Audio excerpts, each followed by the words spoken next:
All right. Welcome back. It's another RomaPress podcast. We hope you are doing well. As always, if you would like to get early access to the episodes, as well as other things such as merchandise, match reactions immediately after each league fixture, patreon.com/RomaPress and @RomaPress for social media, video version on YouTube, and Twitter, X, Facebook. You know the drill by now, everyone. Thank you for your support, especially during this very, very chaotic season. However, tonight, Andy, Roma, they went 3-0 over Braga in a match that I did get frustrated only from the standpoint of we have been hammered by 7 goals on so many occasions. Anytime there's an opportunity for Roma to give it to another for 7 goals, they never do it.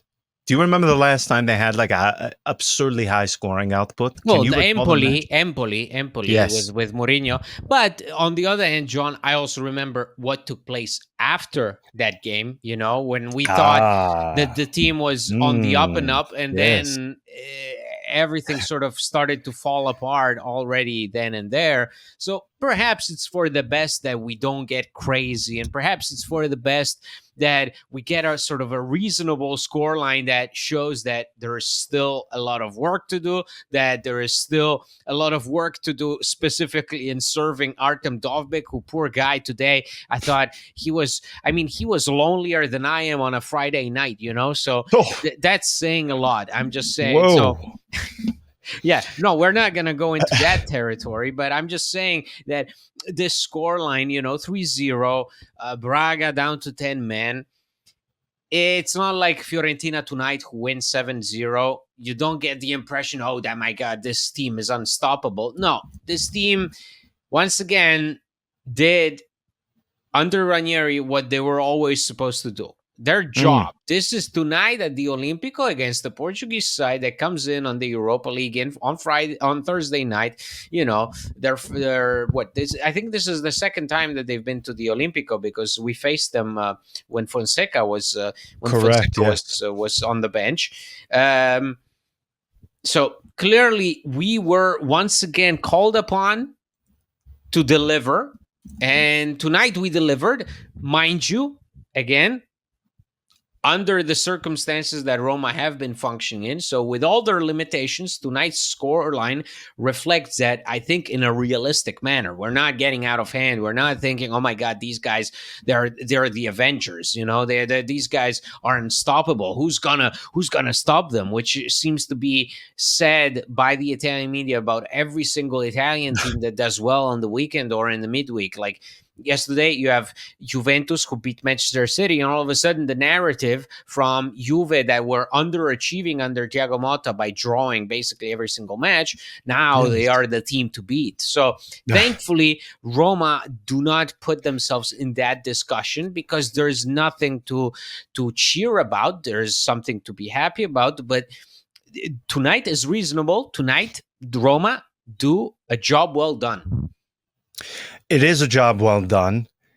On the other hand, even though it's not a incredibly decisive score, 3-0, very little in doubt there, but it's not a well punctuated 7-0, as you mentioned, that Fiorentina had. However, this was still a fairly dominant performance. I believe they ended the first half with nearly 20 shots, and they ended with nearly 40. I mean, this was an attacking output that, if you just consider what we saw at any point under Ivan Juric, and then compare it to what we saw tonight, it is, again, so baffling to believe that this is still the same set of players, the same group that worked with the guy that he could have come with stacks of cash and said, listen, give me 2 goals tonight, and all of you can share in this.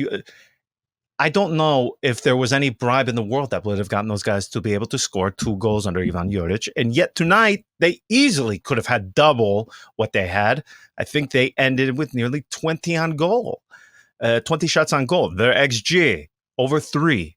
This is something that just within the span of a few weeks, Claudio Ranieri has been able to get this team to not being able to buy a goal or bribe their way to a goal, to doing it with ease. Now, the competition, I don't want to downplay it either, because some people said that in my post-match reaction after Lecce, where a few of our patrons said I was making too big of a deal about it. But am I, though? Because this was also the same team that needed a penalty to beat a Torino side. This is still the team that struggled to score at home to Empoli, Andy. So if we're going to complain in moments where it is deserved, where Roma Yeah, are and clearly again, underachieving. also nothing comes easy to this team this year. Like I No, don't. That's never, what I never, say is never, with the. never. I don't understand why, on one hand, fans keep criticizing the team. On the other hand, they can't even recognize those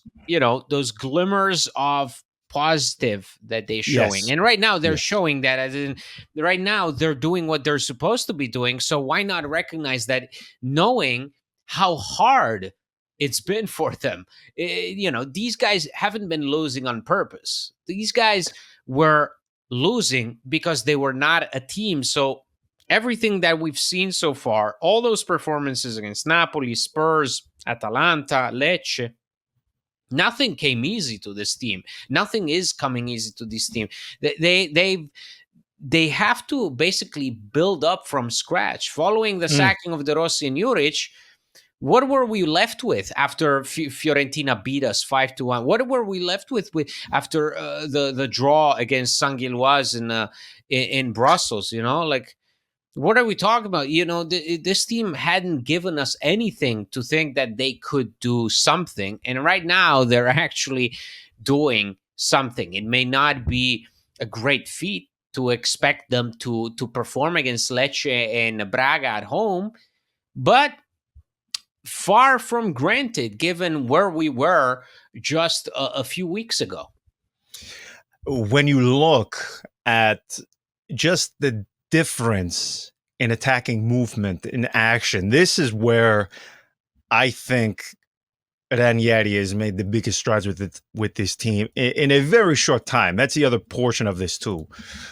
You're working with a team under a manager, the third manager of the season, who came in during an international break, didn't have time to implement much yet.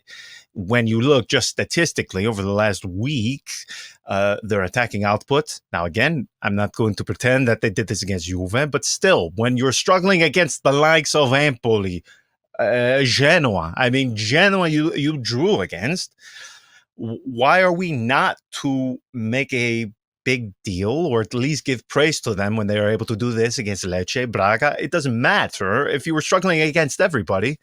If you were able to overturn things, that's all I care about. I couldn't care less who it is against. The thing that also impressed me too is you mentioned our boy Dovbyk, who, yes, all season he has gone starving. This poor guy is just dying. Tom Hanks envies this guy, okay? And at least Tom Hanks Yeah, had there's Wilson Tom Hanks alongside had him.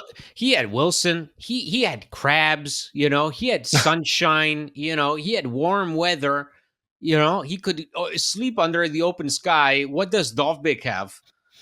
He's got I'm nothing. He's no. isolated. He makes those runs plenty of times. You're like watching your television. You're like, pass it, pass it, pass it to him, pass it to him, pass it to him, and every time they look the other way. And it's been over a month since the last time this guy scored, and I Oh can my tell God. right now that it's frustrating him beyond belief.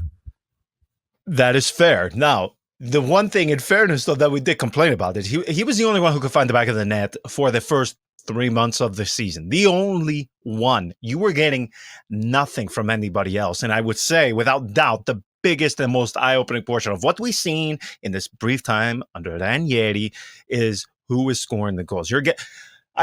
Pellegrini, the guy who Ranieri said, he can't play right now because he is playing as if he has the weight of the world on his shoulders. He needs to be able to find that joy again, to relax a little bit. And once he does that, then he will be able to reclaim a place within the team.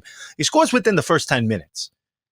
Who else do we have after that? Saud, huh? And then the third goal, Hermoso. So it's like one big storyline tonight, yes, like it's sort of like yes. a redemption night for so many guys. Pellegrini, because even today he was being linked with Galatasaray, even a January move, because of who his agent is and the Oh the my the gosh, tension between the Zoolander. agent Yes, he's putting in the the, work early this winter. yeah, the agent, the tension between the agent and Roma, following the saga with Zaleski and everything. Then you have Saud, who until just a few weeks ago was just like this alien being that we have had no idea what he could do.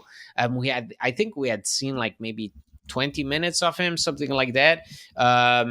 I don't even remember when it was. Was it against Athletic Bilbao? Was it? I don't remember, but I don't remember it was either. quite unremarkable. And then Mario Hermoso, who also was linked with a January exit because he is not getting any playing time, and he was injured for over a month. So in one game, we had three storylines. Add to that the fact that Mats Hummels, who was supposed to rest tonight, he was starting. All these things that were sort of boiling and stewing in these opening weeks and months of the season. Today, all of a sudden, we were treated to a night where all these guys that were being put on blast up until a few hours ago by the media, tonight they perform, and they perform wonderfully, and they're the reason that Roma win. So again, sort of the same way it happens when Roma lose and you get all kinds of drama. Tonight, Roma win, and they do it in the most sort of cinematic, dramatic fashion by pulling you in. You're like, what? Pellegrini scored? He's playing? Saud? Becoming the first Saudi player to score in a European competition? Are you kidding me? Mario Hermoso, who was being linked with Real Madrid just a few days ago? What? It's interesting. It it just goes to show it is only December, and the amount of twists and turns we've been subjected to this season. It's again astonishing to me that this is still the same group of guys that we see struggling against the likes of Genoa. I know I say it every year about regretting the points you drop earlier in the season, but if you just look back, Andy, at some of those early losses that Roma have had, those look so bad in hindsight. I mean, we knew they were bad at the time, and it just felt wrong in the moment. But my goodness, looking back at some of those defeats, I mean, Genoa, nothing this season. Empoli, give me a break.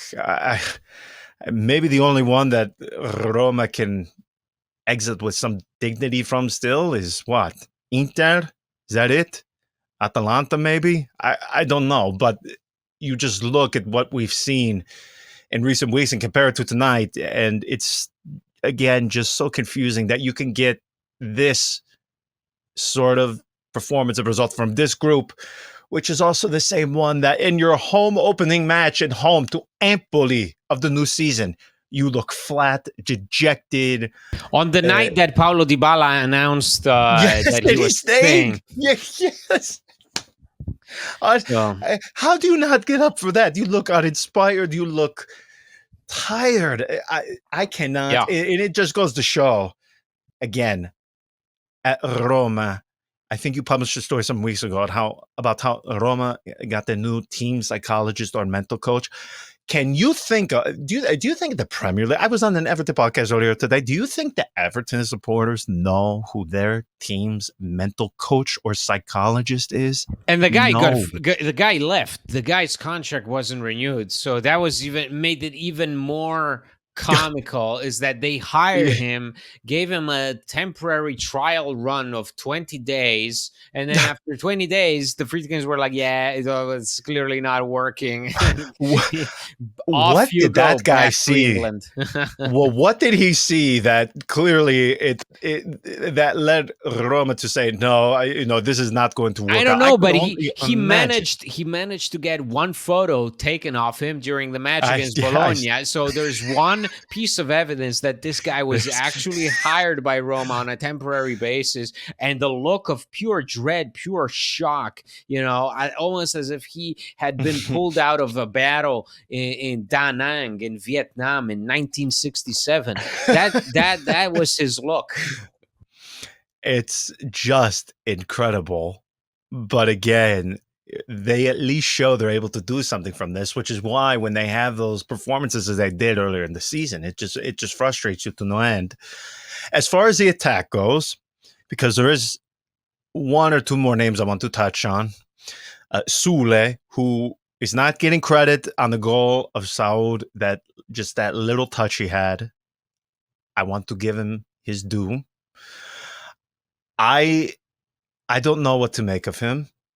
You want to speak of Vietnam. That poor guy. Imagine just you have a good season at Frosinone.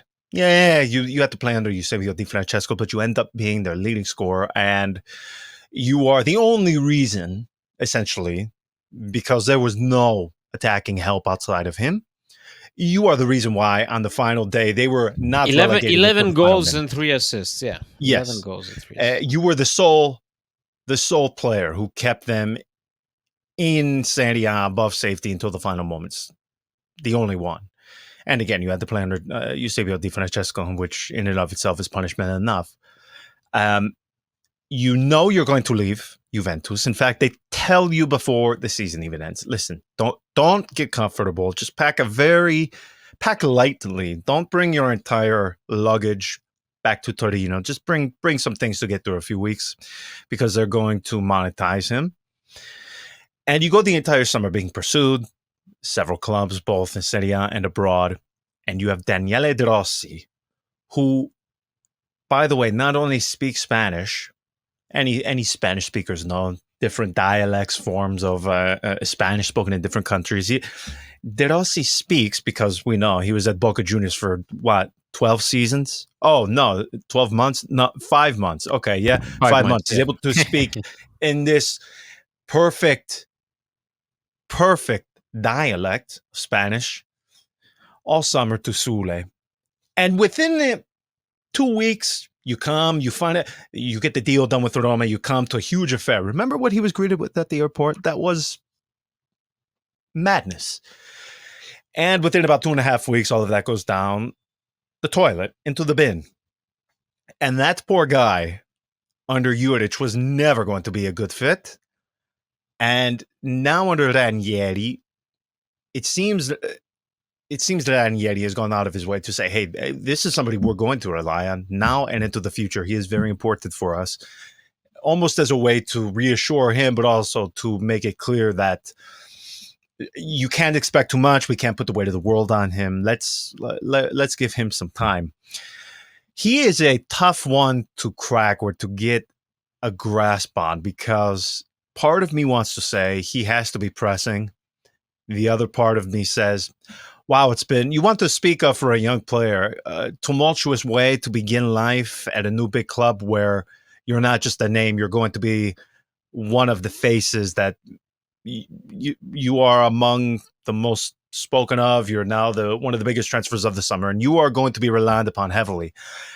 I just look at this confluence of circumstances in which he's arrived at Roma, and I don't think many take that into account when they're discussing him, because he is taking I looked at our group chat of the patrons, and some of the guy is catching a few strays, but I don't know realistically, when we see everything that has happened, how we can at least understand why he hasn't gotten off to a thriving start. That's not even mentioning what he goes from starting to benched under De Rossi in those 4 matches. Do you remember that? He starts against Cagliari, yeah, and then I believe he started against Genoa. He started on a number of occasions, but then every time he would lose continuity. He would remember when he scores against Hellas Verona, he gets benched. the game Yes. right after that. He gets his first Roma goal. He gets benched by Juric, which is inexplicable. I think Sule is completely has been completely mishandled. Also, Mm. it is a lot of it is up to him. Thankfully, he's sort of in a weird position because he's sort of in a weird position where he got lumped in with the likes of Dybala, Pizzilli, and Baldanzi. You know, all players more or less roaming around the same area. And so, thankfully, there hasn't been that much pressure on him from the fans. You know, like most fans don't Yes. walk around Rome being like, you know, he's not the kind of problem that Iturbe was. Iturbe was a problem because Iturbe was made out into this deity when he was signed, and then it didn't happen. And then it was a problem because you were like, why is this guy starting 35 games and not scoring once? You know, like why is this guy is playing such a prominent part in our plans, and why is he underperforming to such an extent? And Sule, on the other hand, is not doing that. Sule is struggling on all fronts. Thankfully, in that position, we have other players that are coming through. One thing that doesn't change, obviously, is Zaleski, who absolutely sucks every time. Hold But on. I was waiting to save that one to the end. He got an assist tonight. he got an assist, but I'll be damned if he ever makes the right decision in the opponent's half of. I, you know, even when he gets an assist, you can argue that he just went tonight all game long without a single decision being the correct one. It's Yes. like watching a child try to stick a circle into a square. You know, boom, boom, boom, boom. It's not working. It's not working, and yet he continues to do it. You know, but unlike a child that stops, Zaleski perseveres, and I don't know what to say to him anymore. On the other hand, let me focus on the positive, because I really do think that this thing with Saud playing such an important role tonight is big, in the sense that it shows to the other players who came in amidst this wave of skepticism, these new signings. Saud shows that you don't need to tick all the boxes. You Mm. don't need to do everything correctly, because Saud doesn't. Saud doesn't make the right decisions at all times. He is not very useful defensively. He will never be the sort of the player who answers all your questions. There is plenty of things that he struggles with, but he shows the one thing that we all learned when Gervinho was playing for us. If you're playing on the wing and you're fast, play simple and you'll assist and you'll score goals. That's what Saud has been doing. He got an Yes. assist against Lecce. He scores tonight. Why? Because he runs. It's as simple as that. Why? Because he understands now that if he doesn't overcomplicate things, if he can play 1-2 football, one touch football, quick pass to the teammate drops the ball off to him once again into the depth, into the open space, and it's just him one-on-one with the defender. He's gonna win every single time if it comes down to speed. So you have to make use of that, and that is a privilege that Roma haven't had since, I would say, Mohamed Salah. Okay. Yes. I'm not putting Saud in that conversation. I'm just saying this is a player who, if you are able to convince him to completely strip down his game and understand that he needs to do just a handful of things right, he can be a deal breaker in how he breaks down the opponent's defense by using this natural talent that he's got, which is speed, which is remarkable. And both in Europa League and in Serie A, it can be devastating. And we saw that against Lecce, and we see that tonight. What a great comparison, because Gervinho is the prime example, because I always bring him up, and I do so usually in comparison to somebody like Juan Iturbe, who you also mentioned earlier. Football is a very simple game to me, in my opinion. in order to be an effective player, there at least needs to be 1 to 2 things that I can point out when watching you. Like, I am 5 years old. I know nothing about the match. If I watch you for 10 minutes, I should be able to point out almost immediately one thing you are good at, one part of your game that you thrive in.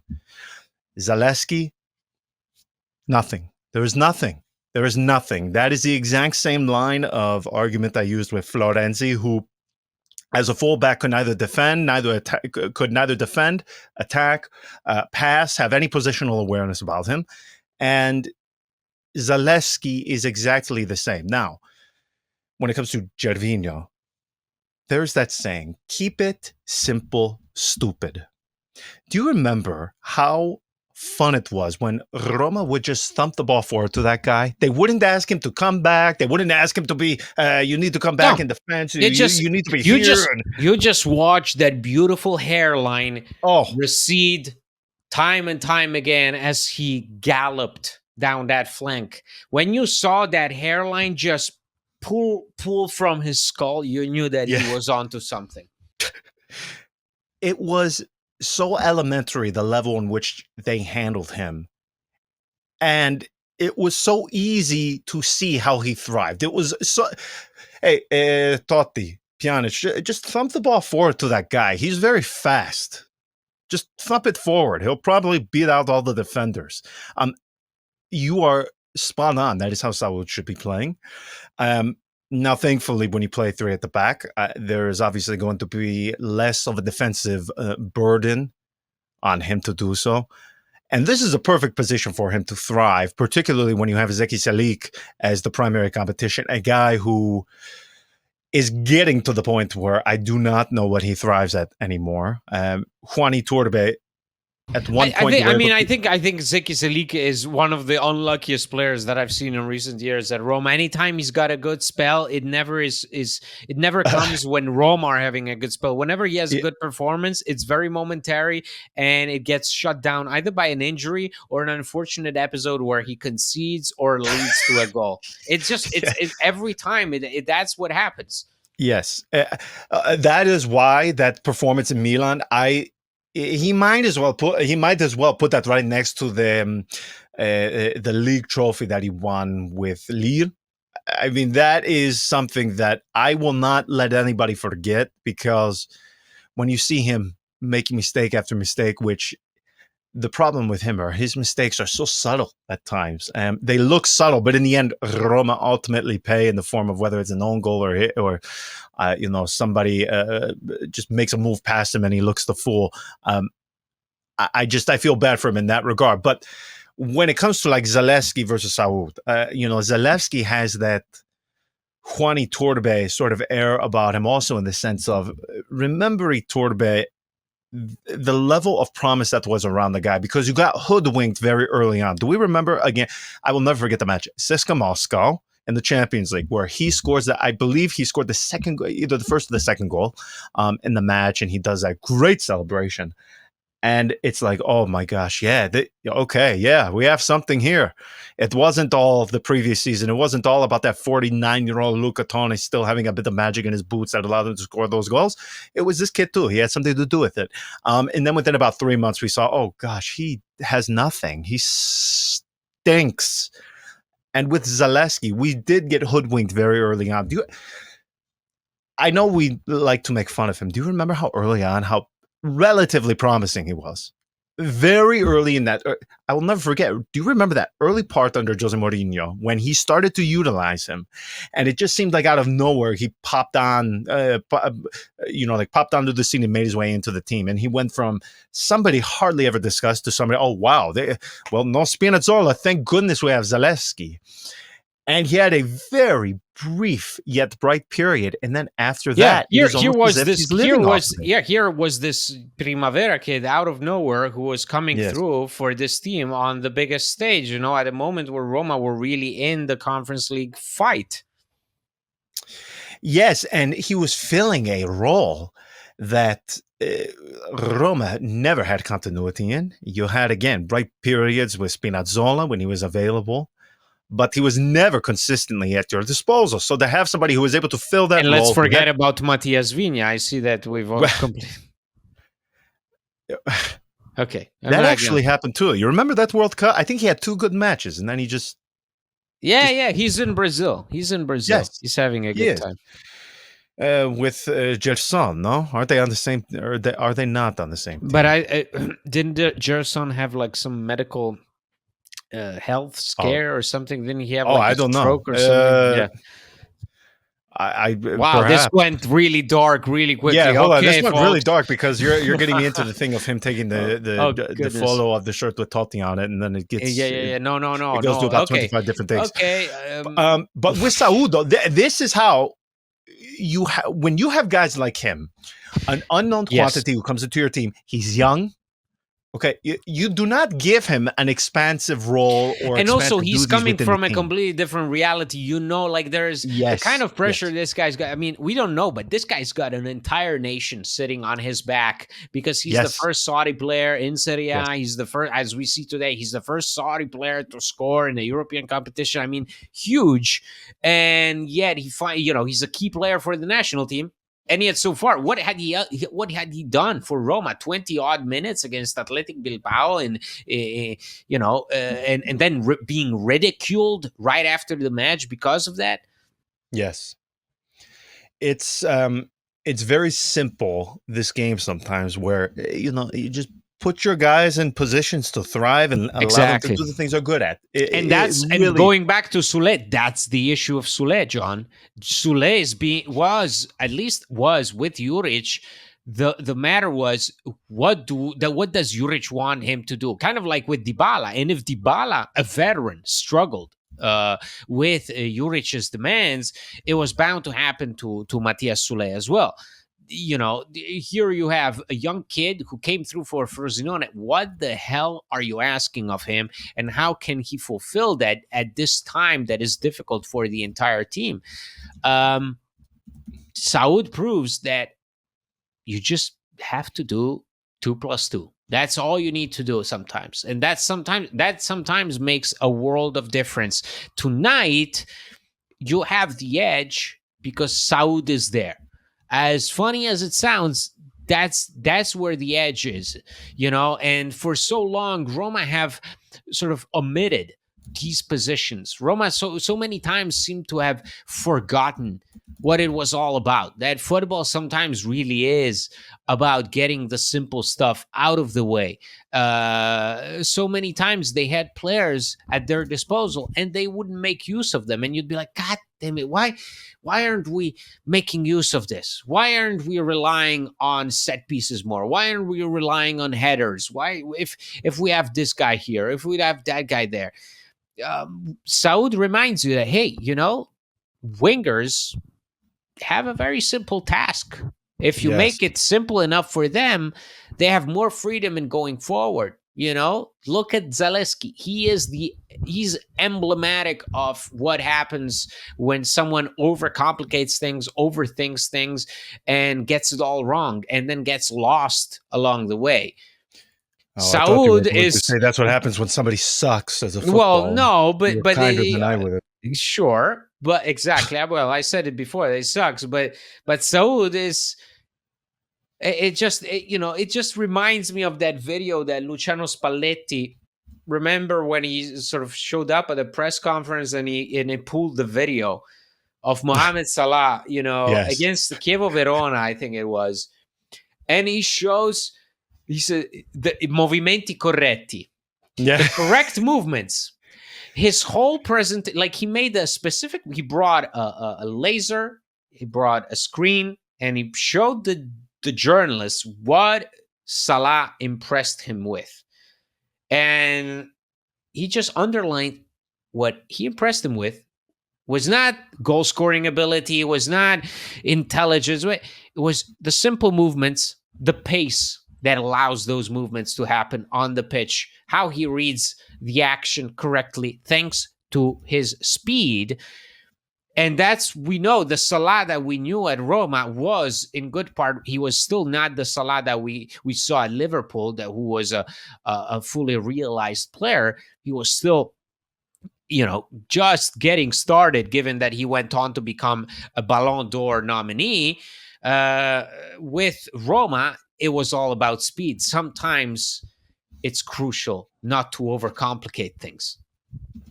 Speaking of not overcomplicating things, to end this, Belotti, is he going to give it? Is he going to cook up Porgino for all of us at the weekend? Because this guy, Haven't we seen enough? I mean, Zaniolo was the recent one, so if Belotti were to score, I think it would set off some climate change destruction on the weekend. I really do think that there would be something akin to the apocalypse, because Belotti is a player that even after this move to Como has struggled immensely. still So sucks. Yeah. thank God it doesn't mean that he was. We don't have to get that whole narrative of Roma didn't know what to do with Belotti. No, just Belotti stopped being a good footballer. He got lost. His whole sense of being a footballer lied in the fact that he was a leader for Torino. As soon as you took him out of that context, he was useless. He's still useless under Cesc Fabregas. But what do I know? I blasted Zaniolo a number of times, and he went on to score against us. There were at least half a dozen of those articles pre-written after his move was announced. You knew. I could even probably tell you the names of the guys who had those articles already written. It does make me feel better, though, to see him be a non-entity with Como, a team who, if you want to speak of, just should revolve around a guy like him. And the fact that he is not an out-and-out first choice, while there's Cutrone, who prior to the season, no, but Como in general have been quite comical as a team. It was yes. Even over the summer, it was such a comical collection of players. And most of them Spanish. And you go, oh yeah, okay, sure. Cesc Fabregas picking his friends, and then you had the whole thing with Varane, the injury, and him becoming a club executive, and Belotti, and again Cutrone, a guy who hasn't done anything worthwhile since 2017. I mean, Jesus Christ, we're really digging into the dirt of Serie A here, almost as if we were bringing up Lapadula or Saponara. That's the kind of level of Walter Birsa. But Cutrone is that kind of player of those. That milieu of Serie A, milieu of players that are sort of there, but you wish they weren't. That is the perfect synopsis of them. They are the quintessential Serie A side, just a collection of misfit and thrown out toys that have somehow washed ashore onto Lake Como, and this is what they are left with. A Belotti with the Cesc Fabregas as the manager. I mean, it's fantastic stuff. And I can't believe that, like, the Como have done one thing, which is marketing. They marketed the hell out of that team, because nobody's going to tell me that is a pretty place. Nobody's going to convince me that border town, that border hole. Now you're doing it, man. I didn't say a single word today, and now you've taken it over. Go. I know. That border hole, that practically Swiss town, more Swiss than Italian. Yeah. that hole of mostly Swiss Italians and George Clooney wannabes is not going to convince me that they can have a successful football team. I don't care how much clout, how much money you got behind it. It's ridiculous. Okay, they have a wonderful marketing team that has tried to fool the world into believing that by bringing Cesc Fabregas into this dump, because it really is a dump over a beautiful lake, but it's still a dump, and give them a few fancy jerseys, you're gonna make a football team out of it. No way. No, sir. I'm unfortunately I'm going to be stopping there on the 26th. I'm driving through Como, and I think I'm stopping for the night. That's fantastic. So I say this as a half Slovenia from where I'm from. You are speaking exactly things that I keep them inside, but you. If we have any Como listeners, please forget about it. I'll be happy to grab a coffee on the 26th. Well, until the match against Como, we will talk to you then. Until next time, everyone. Ciao. Ciao.